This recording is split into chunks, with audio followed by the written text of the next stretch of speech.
Hi everyone, Kristen Ashly from Bell to Bells here, and this is Painless, a 30-minute hassle-free podcast featuring short discussions on wrestling.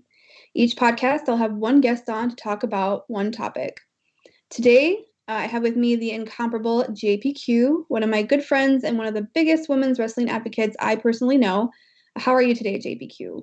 I am stoked. I'm happy to be here, happy about the topic that we're talking about, but more importantly, happy to talk about wrestling with my friend Kristen Ashly. Aw, how sweet. Well, let's get into it. If you listen to the first episode, Painless is starting its existence by doing a two-part special on the AEW Women's World Championship Eliminator Tournament. This episode in particular will be part 2, and we will cover the Japan side of the bracket, previewing some Joshi wrestling. And I'm willing to admit that I am not as familiar with Joshi wrestling as I'd like to be, and so JPQ is my go-to Joshi academic, and I'm actually really pumped to be brutally schooled by him. So you may not hear from me as much during this episode. I really want his knowledge to really shine. And I just want to start off, JPQ, by asking you this. How incredibly wrong is Jim Cornette about Joshi wrestling? He's wrong. I mean, that's the easiest answer. And he's wrong on a couple different levels.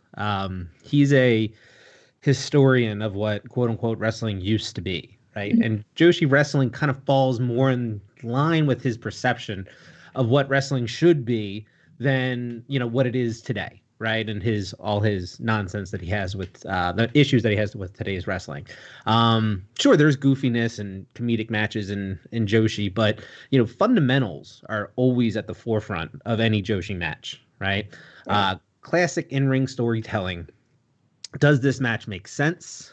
Isolating body parts, working on injuries, selling those injuries throughout a match, incorporating those injuries into a comeback, into a finish, into a continuation of the feud are all represented in many Joshi promotions, right? And how they go about different overarching narratives, longer feuds that make sense, that are rooted in the history of competition or tag team histories between the wrestlers. These are referenced back when needed for impactful moments and rivalries. All this just kind of adds layers of depth to Joshi promotions, Joshi wrestlers, rivalries, things of that nature. The territories, that element you'll find a lot in Japan within Joshi, right? A lot of companies are working in a relatively small or short proximity, and they kind of fall more in line with working together to put on full cards, promoting their wrestlers. This is a world that, Jimmy Boy is familiar with. All of this kind of should fall in line with his type of thinking.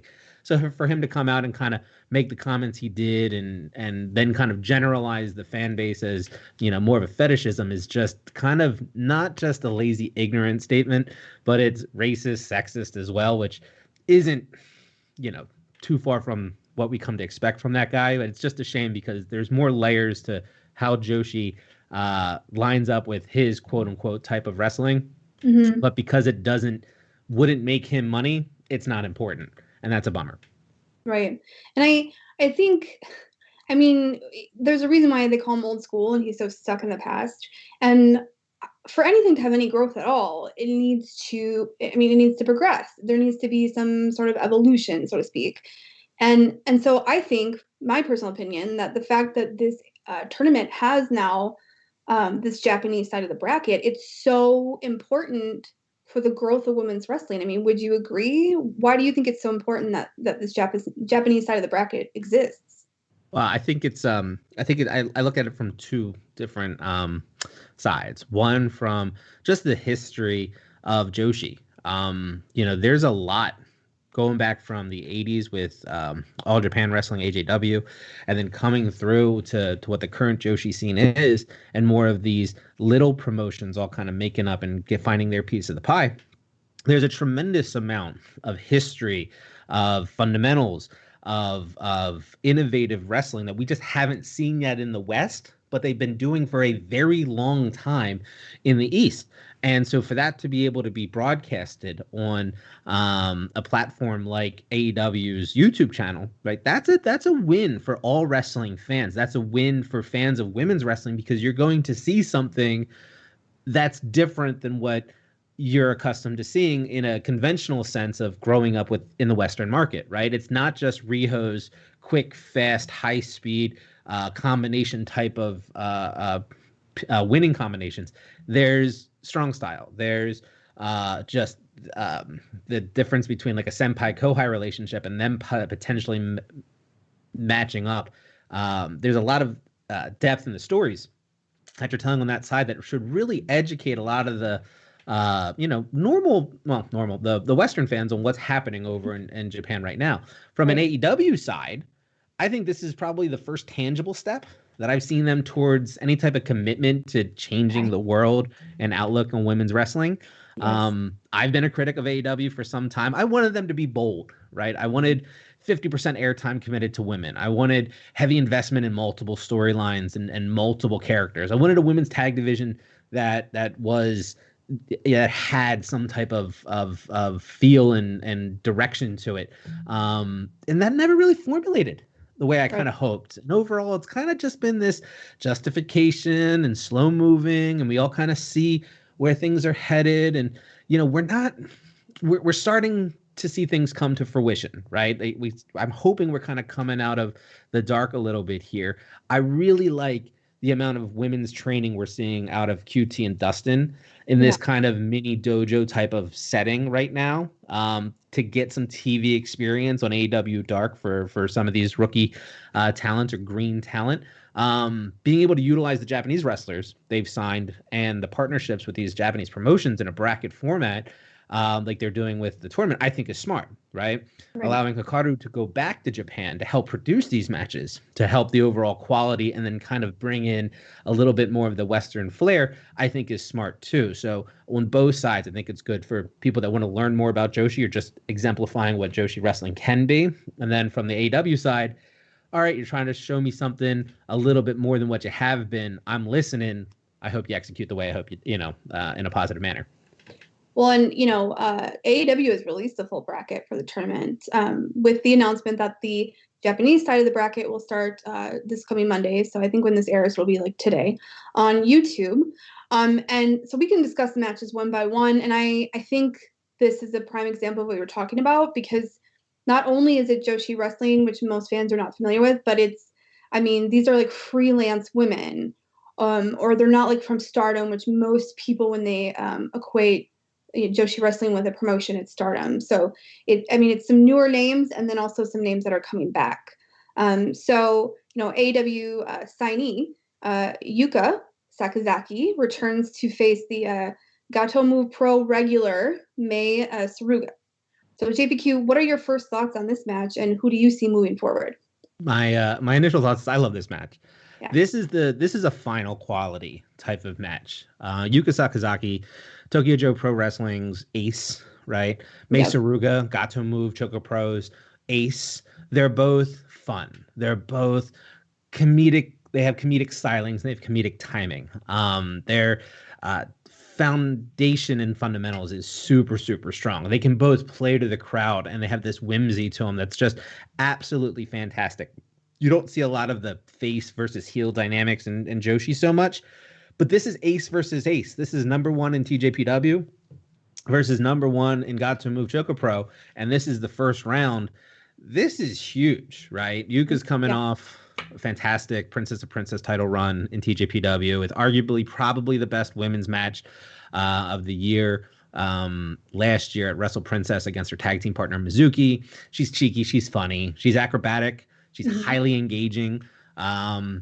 May's the same way, as much as I want to kind of throw out different adjectives, she's cheeky, she's funny, she's acrobatic, and she's super engaging. Their wrestling styles are comparable.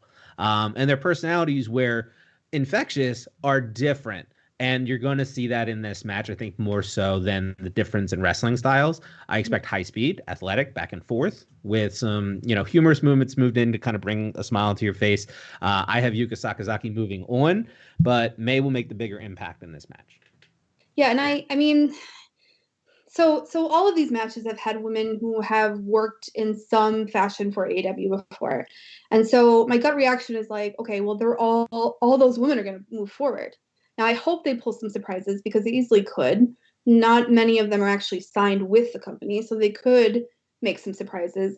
But I do miss Yuka. I mean, she's so high energy, and these two women I'm actually semi-familiar with.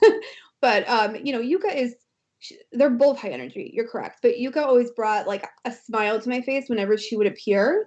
And I feel like her presence, along with like Emmy and, Rio, all of them are missed because they had a different feeling to them than I think that the other women from the AEW roster have. So I'm really excited for this one. But I'm also excited for this next match, not only because, well, Emmy is back, right? But because Benny is someone many people are not familiar with. What can you share about Benny and how do you see this match playing out? I think this is probably my most excited match of the first round. I think Venny isn't somebody that's destined for greatness. She already is greatness. Oh, I was right? gonna say brutal. Yeah, she's about to put the world on notice, right? Absolutely intoxicating to watch. We talk about presence a lot in professional wrestling. She fills a room, right? When she's out there wrestling, she is, every eye is on her because of how dynamic of a person she is. Freelancer, working for Diana, Marvelous Seedling, YMZ01, DDT Can Bear. Every promotion she's hustling in. And she's good for like 2 match of the year quality, either singles or tag team matches a year. And as a freelance, that's a nice spot to be in. She's only 22 years old. She likes wrestling. She's very good at wrestling. She can't continue to keep wrestling in Japan because her star power is just too much. She looks like she's been doing it forever. She's very special. This is going to be a tremendous showcase for her. As far as the match goes and how it's going to play out, I think it's perfect booking because of everything I just said, except I don't think she's going to pull out the W in the end. I don't think there are many people in the world better than Emi Sakura at amplifying the strengths of an opposing wrestler. With 2 of her proteges in the tournament in Riho and May, as well as all the wrestlers having ties to either one of her founding promotions, Ice Ribbon and Gato Move. Allowing Venny and Emmy to kind of mix it up will only result in positive things for both. But Venny having aspirations to come to the United States, I think, she's going to come out and she's going to absolutely excel. I just don't think, given some of the scheduling things coming up in Japan, Emmy is that she's going to be able to pull off the W. Emmy's going to win in what I'm going to call an upset, which, no disrespect to Emmy, I love you, and there's no such thing as an upset with her, but Emmy in an upset, if I can say that, to everybody's dismay. Great heat for Emmy going up against, Yuka in the next round. I just see this as being a win-win for everybody, but really, you're going to walk away with 2 favorites if you've never seen either one of these 2 wrestle before. And I have not seen Benny before, so hearing you, I'm really excited. But I am excited for Emmy, but I'm also excited for Emmy to come back stateside. I know she had a hand and quite a big hand in training the women, and obviously she's amazing. I mean, if you look at her proteges, she's incredible, and so I'm really excited, just for the prospect of her being back. I know that could be a while. We don't really know. Rio came back pretty quickly, but man, I miss Emmy, and I know she's got some really she's got other things besides AW going on, but I'm excited to see her back. Now, the next match, I know that most people are extremely excited for, simply for like shit emoticons and social media stuff. But tell me why exactly Maki Ito versus Rio Mizunami. Sorry, I'm trying really hard with these names. Why it's going to slap so incredibly hard. Yeah, now you nailed the last name there. Because no Fs will be given, right? And that's me not cursing for once. That's really the honest answer, right? Maki Ito is one tough cookie with a penchant for taking a beating. She has a crazy story. Maki was part of an idol group. She got kicked out. She was told she was too ugly. She borrowed $8,000. She got plastic surgery done. Nobody noticed. after she got She the really surgery got wait. done. She Yeah, really got plastic surgery done? she got plastic surgery done. Oh my God. Nobody noticed. Then, she got into the world of wrestling, and she's been kind of earning her stripes along the way the last couple of years. Huge internet presence. She just knows how to market herself to a fan base. Yeah. She's just there's so many positives when it comes to Maki Ito, and including her great New York presence when she was over here for the last WrestleMania weekend, where she was mixing it up in a couple different shows, and really kind of got her name out there. So her being here is fantastic. She's the fan favorite. She's the early one out of the gate that everybody's betting on. But then you have Rio. And this is just a staunch individual. This is a person who is 32 years old, but has been wrestling for 16 years. Oh, wow. Half her life has been in the squared circle. And she's done it before in AEW, right? Like, Yeah. if she didn't sign with AEW, she was going to retire. And Right. that's the story coming out of Japan, 18 months ago. So for her to be in this tournament, she's kind of my dark horse, right? She's kind of one that I'm kind of rooting for in the back. This was a mainstay of Wave for like 10 years before making the switch and being in Seedling the last couple of years.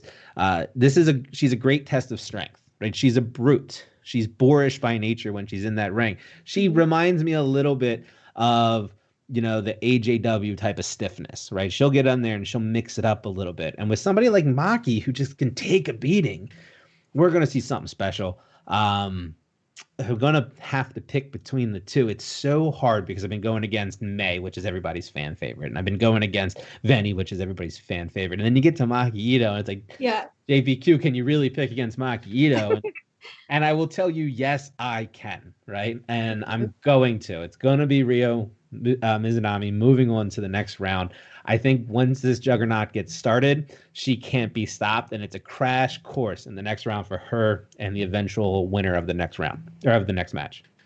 Yeah, and I think this match, just from the research that I have done, it to me, and compared to the other matches, they really are the opponents are really like not polar opposites, but they have opposite skill sets, and just visually they're very different. And so this match I think will be probably the most interesting for me. And I think you're right. I think Rio does move forward, and I say that because if you're gonna have Maki Ito move forward, then I think she's taken the whole side. I think she would be hard pressed to not win it, just because of all the stuff going on in social media, and because AEW, at least recently, has been giving fans maybe a little bit of what they want. So I agree. I think Rhea moves forward just because if you're going to invest in Maki Ito, she's going to get signed, right? Like she's going to be there. I really like her swearing on social media. Yeah. Because you look at her and you're like, oh, she looks so sweet. And then you read her tweet and you're like, wow, she She has is. the worst mouth on her. Yes, and she has a very interesting setup where the rights to Maki Ito are really owned by her talent agency. Right. So she's technically a freelance and she like works hand in hand with TJPW.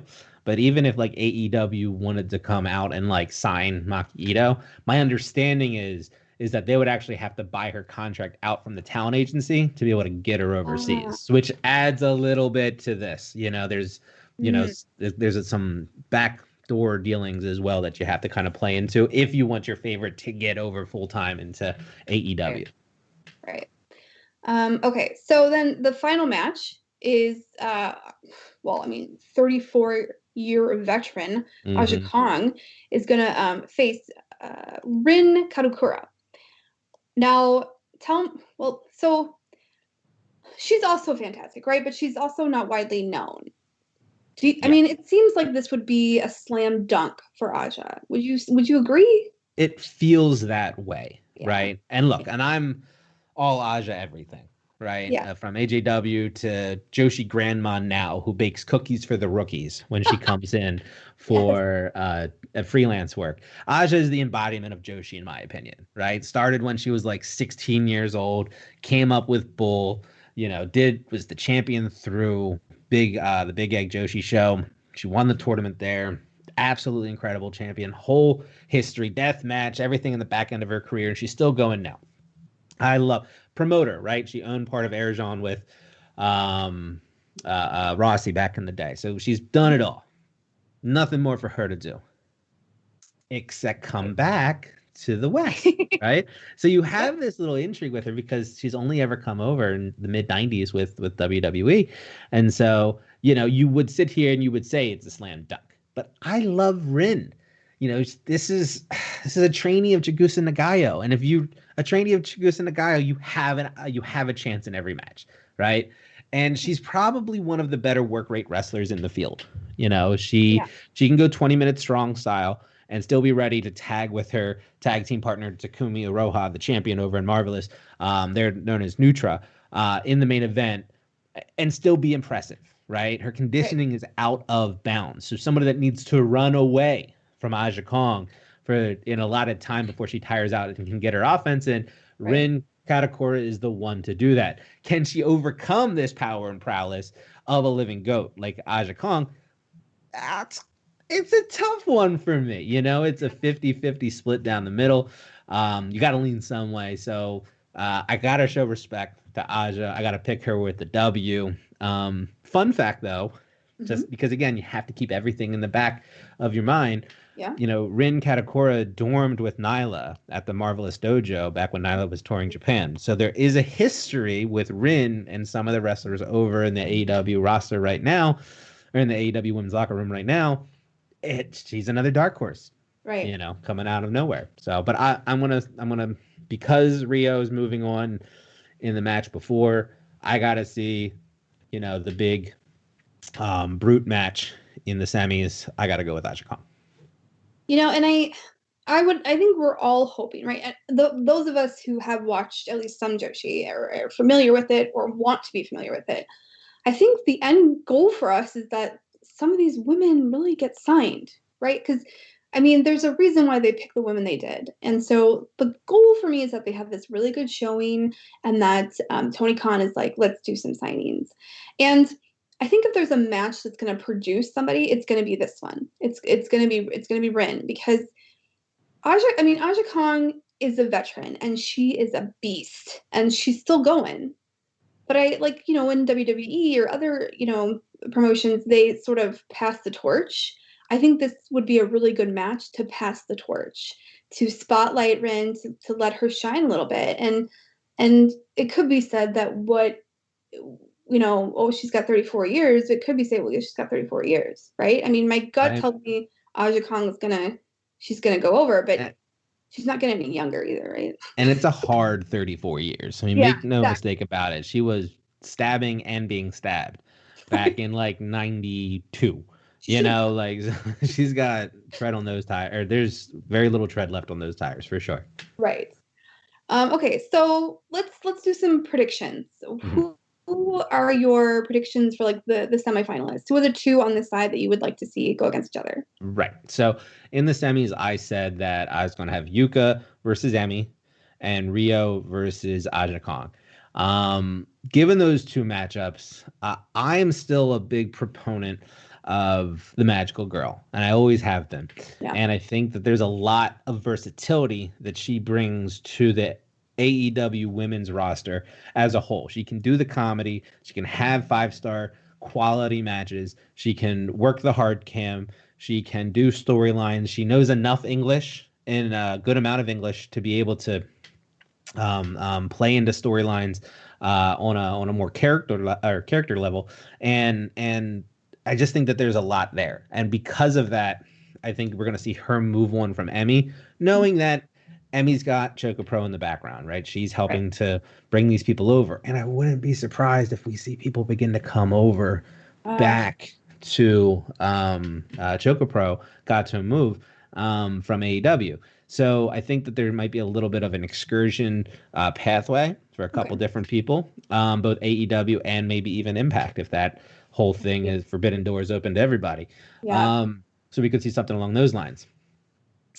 In the So second semi, oh, yeah. sorry, go ahead. No, no, go ahead. I was gonna say, who's your second pick? In the second semi, I like Rio, because she is my dark horse for coming over full time. So a lot like Yuka, I see Rio being able to do a lot of what Emmy did the first time around, right? She can get in there as a 16-year vet. She can mix it up. She can train the girls on, hey, this, do this, this part of your game is not as good. You need to sink this in a little bit harder. She's got a lot of information to give, and this is a good opportunity for her to do that while still, technically she's in her athletic prime, right? 32 years old. You're as much of an athlete now as you were back when you were 20 years old. And, where there's a lot of hours put into the ring, she can still go, and she's a brute. She's somebody that's got size to her that you don't see a lot coming out of Japan. So possible. Aja, I love her to death. I just don't think that she's ready to come back full time. You know what I mean? She's enjoying baking her cookies for the rookies and doing her social media stuff and just coming in for the paycheck when she needs it in Ice Ribbon and TJPW. This is a great spot for I see Rio versus Yuka in the finals. And then who is your big winner, your finalist on this side? Got to be the magical girl herself, Yuka Sakazaki. She will navigate through this difficult terrain of talent, right? Ultimately come into some type of top of the Japanese side of the bracket. I think she embodies all the elements of AEW. I think she's got the strongest fundamentals. I think she plays to the crowd the best. I think she has this underlying viciousness type of quality to her that I think will play really, really well if she ever does get angry.